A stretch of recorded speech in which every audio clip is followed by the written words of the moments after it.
C'était l'histoire d'un homme qui, pour un certain nombre de raisons, faisait un peu le tour de sa jeunesse, et puis il trouvait que ça allait bien comme ça, et il quittait Paris.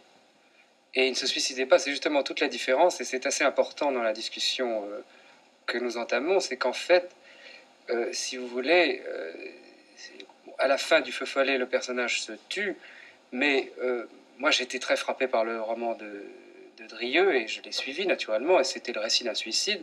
Mais ce qui m'a intéressé, c'était pas tellement ça, c'était le bilan, c'était quelqu'un qui faisait le bilan de sa jeunesse et qui savait très bien que finalement, dans une vie d'homme, ce qui est important, ce qui est grave et ce qui est beau, c'est la jeunesse. Et que le reste, finalement, on va de la fin de la jeunesse jusqu'à la mort, on ne fait que se dégrader, s'abîmer et devenir une chose un peu dégoûtante, si vous voulez.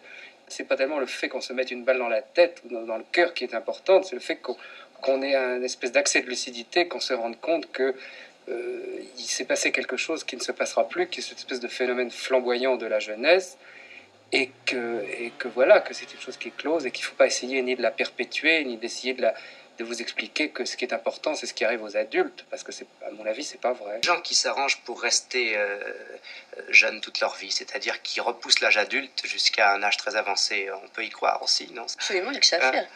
Il faut avoir très confiance dans la vie, ramasser les coups dans tous les sens et refaire confiance dans la vie. Il faut 3 étapes.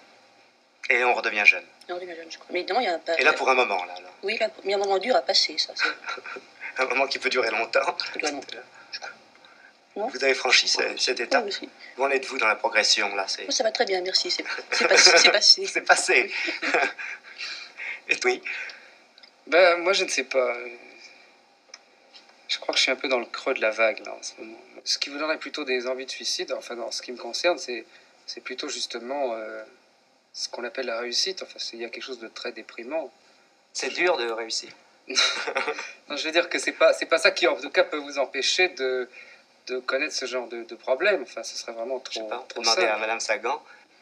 Moi, je ne suis absolument pas suicidaire, alors je n'ai pas d'opinion précise là-dessus. Mais je comprends fort bien qu'un homme qui ne fasse rien, qui soit jeune et qui n'aime pas travailler, c'est absolument logique, on n'aime ni travailler ni vieillir, se tue. On se tue par absence de raison de vivre.